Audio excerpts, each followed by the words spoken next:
Lumber prices have gone crazy in the past 2 years. The pre-pandemic average of lumber was around $400 per thousand board feet. Early in the pandemic, the price went as low as $260 per thousand board feet, and then all the way up to over $1,600 earlier this year. Since then, the price stabilized a bit, but has recently started to creep up again. So what's coming in 2022? Will prices drop or will they skyrocket again? Well, in this video, I will examine that question and explain where lumber prices are going in 2022. So stick around.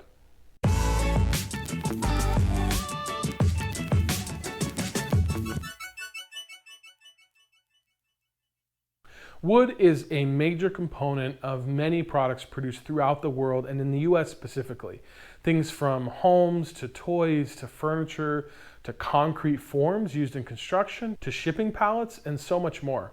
So when the price of lumber goes up, it can cause the price of all sorts of things to go up. In fact, in 2021, there was a shortage of shipping pallets in the world, and that caused the price of shipping pallets to double, which then in turn impacted the cost of everything and drove inflation even higher.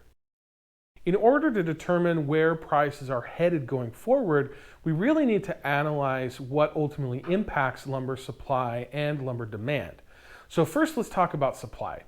Now, the good news here is that in the US, there are plenty of trees. In just the southern US alone, there's an estimated 12 billion tons of standing timber. They harvest an estimated 280 million tons every year, which means that there is over a 30-year supply of standing timber just in the southern US alone. And given that timber is a renewable resource and that it's constantly being replenished, that supply could last indefinitely. So there's no shortage of standing timber, but what about the harvesting and processing of lumber? Well, that's where we've seen bottlenecks in the past few years, as it takes a lot of work to harvest and mill lumber, and new lumber mills sometimes take millions of dollars and even a few years to build. The good news here is that lumber companies are using at least part of their massive windfall from 2021 to invest in building new sawmills or make their existing sawmills more efficient. Now, they could definitely be doing more of it, but what they are doing will help in making sure that there's enough supply to go around. That said, sawmills may still limit production if they feel that prices drop too low to the point where it's not cost effective to run some of those mills. But generally at the prices that we're seeing now, the sawmills will produce as much as they possibly can to take advantage of high prices. The bad news on the supply side remains transportation. Most lumber is harvested and processed in rural areas that are far away from cities and suburbs where the lumber itself is needed. And a significant portion of the cost of lumber is the cost to transport it from one place to another. Lumber is heavy and most often transported via rail, but is also sometimes transported shorter distances by truck. Like every other product right now, logistics are a challenge.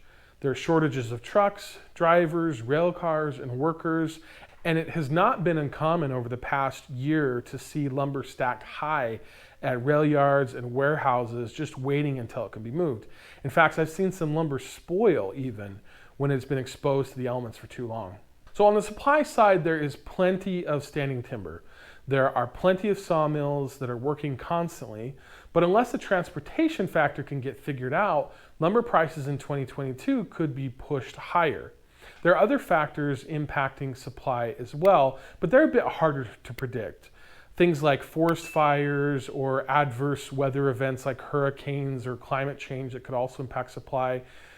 But for those events, we will just have to wait and see how it unfolds to determine how prices could ultimately be impacted. So what about the demand side?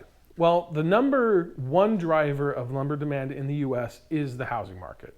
And so to predict the price of lumber in the coming year, we really need to understand what is coming for the housing market. So here's a graph of housing starts in the US for the past 5 years from Federal Reserve data. A housing start is when excavation begins for the footings or foundation of a new home. In this graph, you can see that just before the pandemic, the housing market was beginning to tick up. It bottomed out in April 2020, but has been on the increase since then.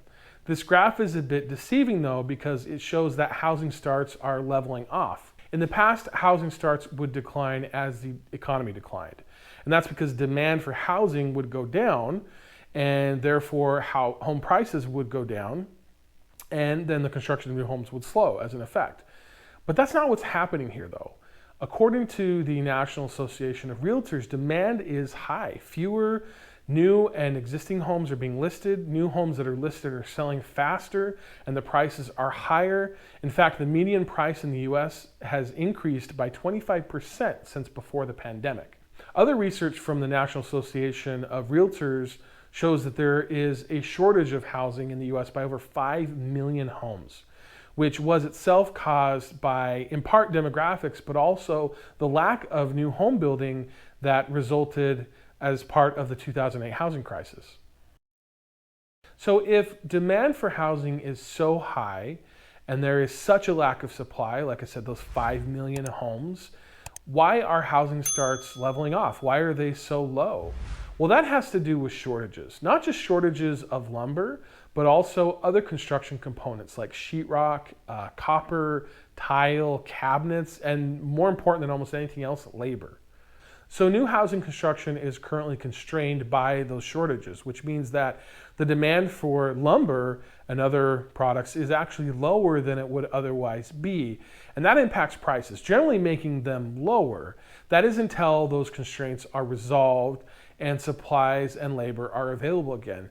And that's when the pent-up demand of those 5 million new homes that need to be built will push lumber through the roof. And that, of course, will increase prices if supply can't keep up. There are also other factors that could impact the price of lumber, such as the recent increase of lumber tariffs. Now, I'm not going to go into detail on that point here because I've made a number of other videos on that topic. So if you want to learn more about that, feel free to click on one of those. I'll leave some links in the description, as well as maybe a tag or a card or something you can click here.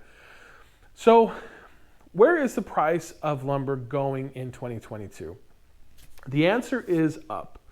By exactly how much will be impacted by whether suppliers can figure out shipping and logistics to get their supply where it's needed, and whether housing construction takes off like most think that it will. Either way, I'll keep tabs on it and I'll let you know. So what are your thoughts? Do you see that lumber is on the rise again? Have you had challenges buying a home because of all the demand? Do you live outside the US maybe and are seeing similar things in both housing and lumber prices? Be sure to leave me a comment and let me know what you're seeing. Also, be sure to like this video and check out my other videos with more lumber news and DIY projects. And be sure to subscribe to my channel. Thanks so much, and we'll see you in the next one.